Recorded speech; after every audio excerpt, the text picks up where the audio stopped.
De retour sur le plateau de la matinale 6-9 de Gabon 24, cette fois-ci pour l'invité plateau. On a clôturé la semaine dernière avec lui et on ouvre cette nouvelle semaine avec lui. Et vous le savez, si vous nous suivez bien, si vous suivez les cours de la matinale, vous savez de qui il s'agit. C'est Arnaud Lilian Billy qui est avec nous ce matin. Arnaud Lilian, bonjour. Bonjour. Comment allez-vous, Arnaud? Ça va quand même. Et ce week-end? Un peu fatigant, mais ça va. Trop de sport. Trop de sport, mais vous ne vous reposez pas. Moi, je crois que vous ne vous reposez pas beaucoup, Arnaud. Je fais 20 km chaque dimanche de marche. De marche, c'est très bien, ça vous maintient bien. 10 kilos au dos, bon, tu vois ce que ça fait. Avec quoi? 10 kilos au dos. Qu'est-ce que vous mettez dans ces 10 kilos? C'est quelle pénitence que vous C'est pas une pénitence, hein. Ça me tient en forme toute la semaine. Hein. 10 kilos. Ouais. C'est lourd. Et vous mettez quoi mais j'ai eu du poids. Hein. Vous avez un sac et vous mettez... J'ai un sac qui pèse 10 kilos. Qui pèse 10 kilos, ouais. D'accord. Et le rythme, c'est lequel? C'est marche tranquille ou... Au début, tu accélères, c'est parce qu'il faut transpirer, il faut casser. Après, tu maintiens parce que tu laisses ton véhicule à une distance. Personne ne viendra te chercher, donc tu es obligé de revenir. De revenir vers le véhicule. Et voilà, tu n'as pas le choix. Très bien. T'as pas le choix. Arnaud Lilian, nous avons une thématique très importante avec vous. Vous savez quoi, Arnaud? L'actualité, elle est politique et diplomatique. Il faut remettre à César ce qui est à César. Vous êtes analyste politique. Nous allons donc parler de ce sommet extraordinaire tenu en Guinée équatoriale. Ah bah ouais, c'est assez intéressant ce sommet de la Guinée équatoriale. Arnaud Lilian, déjà on plante le décor. Sommet extraordinaire, sommet ordinaire. C'est quoi la différence? C'est que c'était pas prévu. Oui, parce que les jeunes nous regardent et ils se disent, mais c'est quoi la différence? Souvent on voit sommet ordinaire et quand ça applique, ils mettent sommet extraordinaire ou bien ils se sont perdus. Non, ils ne sont pas perdus. Un sommet ordinaire est un sommet qui est planifié depuis des années. C'est-à-dire vous avez une planification annuelle de vos rendez-vous de manière objective. C'est-à-dire nous devons nous retrouver le 25 de ce mois. Dans 3 mois, nous nous retrouvons le 15. Maintenant, quand on parle d'extraordinarité de ce projet, ou bien du calendrier, c'est que ce n'était pas prévu, mais vu l'urgence de l'ordre du jour, il était question que nous puissions nous rencontrer. Nous, on parle de sommet extraordinaire. C'est la raison pour laquelle vous avez vu le chef d'État sont réunis un dimanche. Oui. Ce qui est assez rarissime, c'était pour ne pas empiéter sur le programme de la semaine, d'où le caractère extraordinaire de ce rendez-vous. Ce rendez-vous permet également aux différents chefs d'État de se réunir, puisqu'il s'agissait de la Guinée équatoriale qui abrite le siège de la CAC, de discuter sûrement des questions économiques et des questions économiques urgentes avec tout ce qui se passe en Afrique de l'Ouest qui peut impacter aussi le Tchad qui est en train de regarder actuellement comment intégrer l'AES. Tout le domaine économique en Afrique centrale doit être regardé, quels sont les nouveaux enjeux aujourd'hui et pas que ça, et aussi avec des impacts des élections à venir dans 2 pays de l'Afrique centrale. Regardez comment ensemble on peut recadrer notre économie et faire en sorte que cela avance sans pourtant empiéter sur le bon fonctionnement actuel. On le disait déjà avec Roland Jacot en 1983, on met en place cette institution à Libreville. Quelle est aujourd'hui la place, selon vous, du Gabon dans cette institution? Une institution qui naît au Gabon, quel est le regard que le Gabon porte sur cette institution aujourd'hui, pendant la 5e République? Quand on sait aussi ce qui s'est passé le 30 août 2023. Ce qui est bien, c'est que nous sommes présents. Et nous sommes bien et bien présents. Et cet fait-là fait en sorte que le simple fait de voir notre président faire des allers-retours, j'ai envie de dire le pauvre, que le jet présidentiel est devenu un taxi.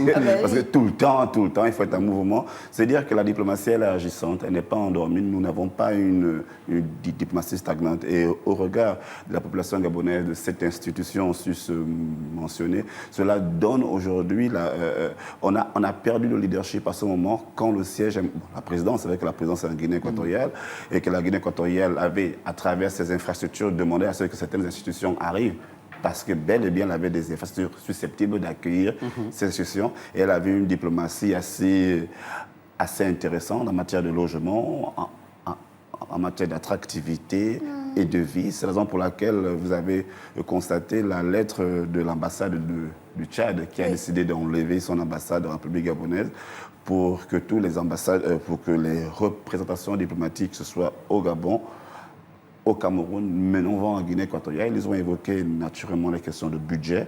Ça peut se comprendre. Ce n'est pas forcément un pays extrêmement extrêmement nantis. Il faut des récessions financières et budgétaires. Et à ce niveau, s'il faut couper dans 2 ou 3 ambassades, c'est nécessaire pour leur fonctionnement. Mais ça envoie aussi un impact. L'impact, c'est que diplomatiquement, la Guinée équatoriale reste beaucoup plus attractive que d'autres pays. Et malheureusement, il faut le dire, en matière de taux de population de ces pays, j'ai été surpris de voir que ce soit la Guinée qui soit choisie parce que le Cameroun... Ah bon, pourquoi surpris? Parce que la population tchadienne au Cameroun est bien plus la plus représentative en Afrique centrale. Donc j'aurais, de manière diplomatique et calculée, envoyé ça au niveau du Cameroun. Mais c'est la Guinée équatoriale qui a choisi. Je crois que le cadre diplomatique ici est, et c'est le cadre diplomatique de la Guinée qui a amassé. L'une des raisons pour laquelle on n'a peut-être plus abouti le siège à ce niveau. C'est la raison pour laquelle vous remarquez le président de la République fait ses efforts avec tous les palais qu'il est en train de construire. On revoit le palais de la démocratie, on revoit toute la cité de la concerne elle-même. C'est pour que nous aussi, nous ayons un enjeu majeur à jouer, une décision à prendre sur la scène internationale et d'accueillir, pourquoi pas, les grands forats sur la scène internationale. Le Gabon a l'opportunité, le Gabon se prépare pour reprendre sa place sur la scène internationale parce qu'elle est en marche sur cette marche, elle est en marche sur cette place-là.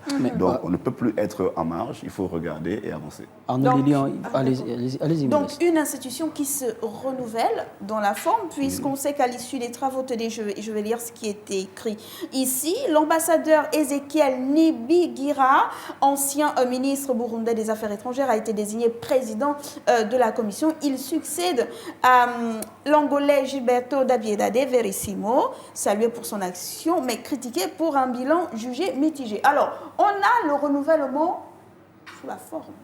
La forme a changé. Est-ce que le fond aussi va suivre quand on connaît les enjeux économiques, diplomatiques, c'est la question que je veux. Voilà. Non, mais vraiment, parce qu'une question de fond. Une question de fond. Et là, Modeste a dit quelque chose de très une chose importante tout à l'heure, pendant la chronique de Roland Jacou, à la fin de la chronique d'ailleurs, en faisant une différence. Enfin, maintenant, je vous pose la question. On a la CEMAC. Oui. On a la CEAC. Les deux, on parle d'intégration économique quand même. Dans le fond, c'est ça. Et pour compléter sa question, finalement, c'est quoi la différence quand même pour nos jeunes qui regardent la matinale? Donc, CEMAC, c'est la différence? On a quand même des intégrations économiques, mais quelles sont les subtilités quand même? Parce qu'on sait que l'un a 6 pays membres, l'autre en a 11, mais pourquoi, alors qu'on parle d'intégration économique dans les deux institutions? Ok, j'espère qu'elle va revenir dessus avec l'écho de l'éco. Ah oui, c'est une thématique l'écho de l'éco. D'abord, l'autre est monétaire et l'autre est beaucoup plus grand. Il n'y a pas que la monnaie, il y a l'ensemble, le vivre ensemble, c'est beaucoup plus élargi. Celui qui a 6 pays, c'est beaucoup plus monétaire. Vous avez remarqué, c'est quasiment la même monnaie avec les frontières communes. C'est-à-dire on ne peut pas rester là, on va simplement élargir et en élargissant, on a pris d'autres pays comme le Rwanda qui rentre, etc. Et l'Angola qui sont et pourtant un peu loin de l'Afrique centrale. Donc l'autre économique, et ça s'arrête là, l'autre économique, monétaire et culturel aussi, parce qu'il y a un ensemble d'enjeux à l'intérieur. Et pourquoi? Parce qu'il fallait regarder si on fait qu'avec 6 pays, est-ce que notre monnaie peut être forte? Puisque les 6 pays utilisent la même monnaie, sans différenciation. Et quand on essaye d'arriver un peu plus tôt, on dit, bon, écoutez, on va regarder avec les autres comment élargir ce domaine économique et surtout le marché. Parce que là, vous avez l'économie et là aussi, vous avez le marché. C'est de regarder comment on va aller pour davantage faire grandir ce marché. C'est la raison pour laquelle vous allez remarquer que quand on additionne les deux, et quand on va un peu plus large, on tombe sur finalement la ZLECAf. Oui, effectivement, la zone de libre-échange continentale africaine. Parce qu'on se dit, avec notre petite économie, je dis petite économie, je ne parle pas du Gabon, je parle de la sous-région, on ne peut pas concurrencer avec les autres, donc il faut un bloc. Et ce bloc-là, si on parle aujourd'hui de marché sud-sud, ça doit commencer par la zone de libre-échange et de dire il faut qu'on commence à commercer avec nous-mêmes, et comme ça on pourra avoir une économie dynamique. Aujourd'hui, l'opportunité est donnée à la Chine vers les pays africains, puisque la Chine a levé tous les droits de douane aux pays africains. Donc, si nous avons une maturité économique, une réflexion profonde de dire comment on peut perfectionner les secteurs économiques de telle sorte que nous puissions gagner le marché chinois sans plus de temps avoir des intermédiaires. Je crois qu'un exercice sérieux peut commencer par la zone de libre-échange et ensuite planifier cet exercice pour rendre ça beaucoup plus sérieux en amenant ça sur la scène internationale via la Chine. Moi, je reste sur ma fin, Sire. Il y a quelques années, quand même, on parlait de cette fusion, vite fait, entre la CEAC et la CEMAC. Est-ce qu'aujourd'hui, on peut considérer cette zone de libre-échange comme une espèce de... C'est une tentative. Tentative de fusion, ok. Vous avez je n'ai pas envie d'aller sur le domaine politique parce que la fusion va être difficile parce que les enjeux ne sont pas les mêmes. Il y a d'abord l'enjeu culturel qui est propre d'abord aux 6 pays parce que nous avons les mêmes cultures quasiment, nous avons les mêmes familles qui se croisent un peu sur la scène présidentielle, gouvernementale. Nous avons les ménages quasiment communs. Donc, c'est beaucoup plus facile. Mais l'autre, on va aller étendre. L'autre n'a pas forcément le même intérêt que vous. Le Rwanda va regarder d'un mauvais œil le Congo, etc., etc.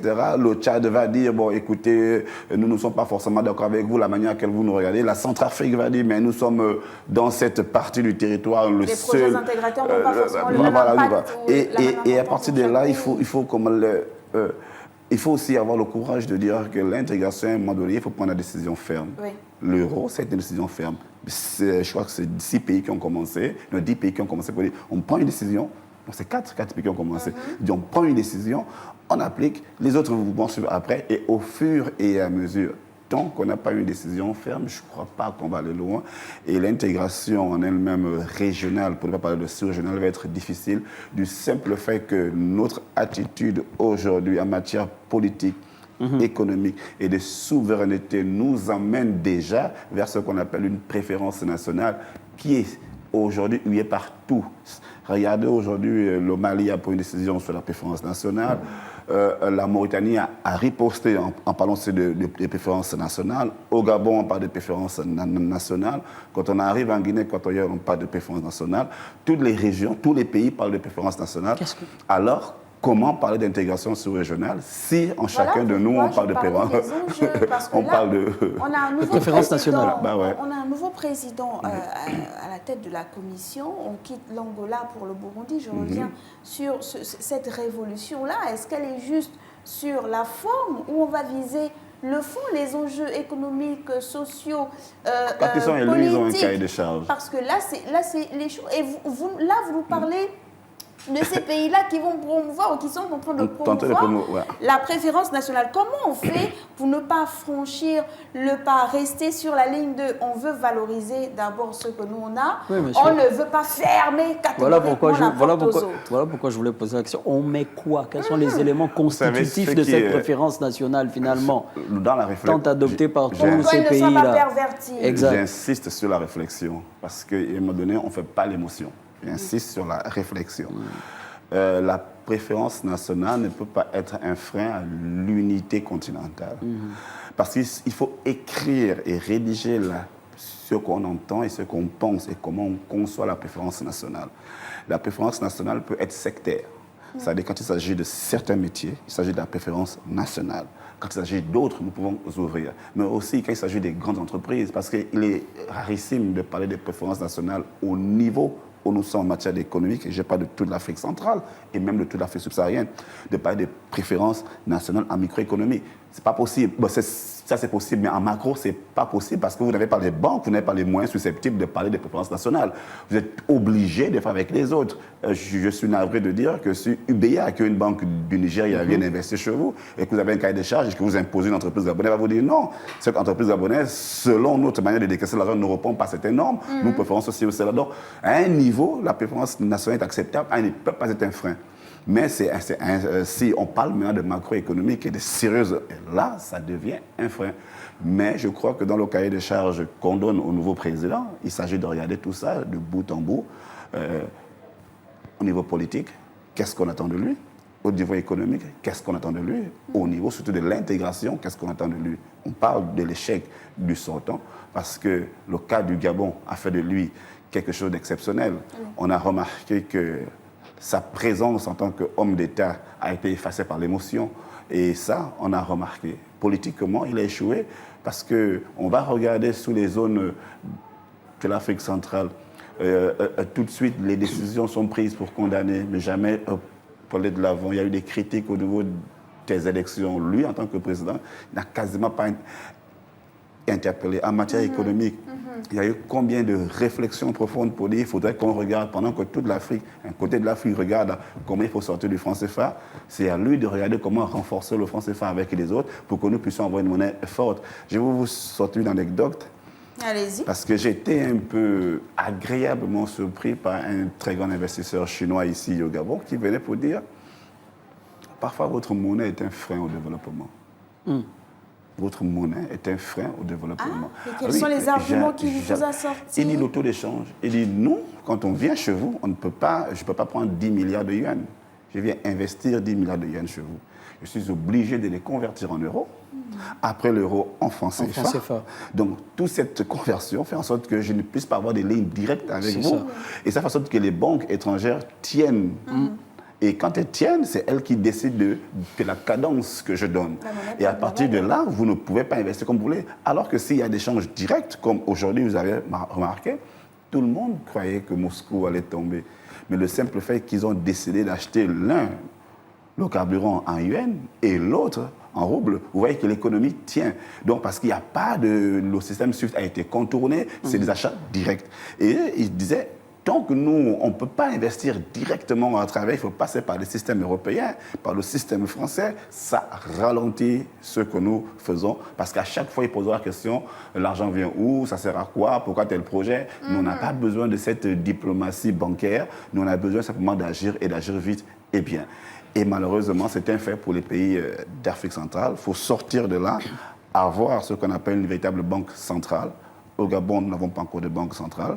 Si nous avons une banque centrale, il y a des échanges directs et puis il faut voir comment gérer ça. Arnaud Lilian, comment est-ce que la CEAC aujourd'hui peut avoir compétence sur le processus pacifique de la crise sécuritaire qui se passe du côté de l'Est de la RDC? Parce que ça aussi, c'est un problème.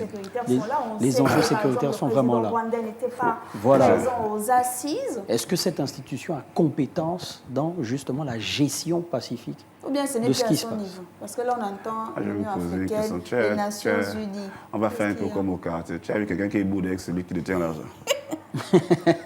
Très bien. Non, on fait comme au quartier. Parfois, il y a des boudeurs. Parfois, l'honneur et l'orgueil fait que tu boudes un peu. C'est de dire que c'est vrai qu'elle n'a pas vocation, parce que ce n'est pas dans ces textes, de dire qu'elle va s'immiscer, elle va s'ingérer, c'est ça dans un conflit. Elle régule les marchés, donc elle s'arrête là pour la régulation. Et il y a d'autres institutions qui sont là pour s'occuper de ça. Naturellement, la première institution que nous avons, c'est l'UNOCA, qui est dans la prévention et la gestion des crises et des conflits. C'est l'organe reconnu des Nations Unies, déployé en Afrique et qui est utilisé pour cela.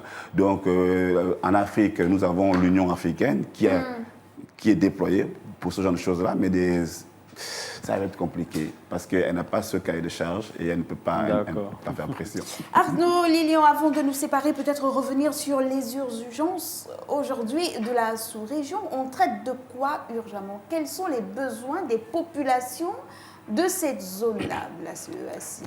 Ce sont les mêmes besoins? Vous avez parlé là comme... On contextualise? Non, vous avez parlé là comme... Comme qui? Comme une mère de famille qui pense à l'enfant qui crie, qui ne veut pas aller à l'école, et puis tu dis non, l'enfant pleure, donc ne pas reste assis à la maison. Alors tu sais que c'est essentiel que l'enfant aille à l'école. La réalité, c'est qu'on pense peuple, on ne pense pas État. Alors qu'il faut penser État. Si le peuple est bien et que l'État va mal, l'État va se révolter. Oui. Il faut que l'État soit fort, pas le peuple. Parce que quand on dit l'État, il faut qu'on se comprenne quand je dis qu'il faut que l'État soit fort. Si l'État a une économie forte, naturellement le social est soutenu. Si vous avez des milliardaires et que l'État est faible, malheureusement, il y aura une pression sociale insoutenable. C'est la raison pour laquelle je dis qu'il faut miser d'abord sur ce qui est macroéconomique, des institutions de garantie de fonctionnement d'un État. Il faut créer des milliardaires.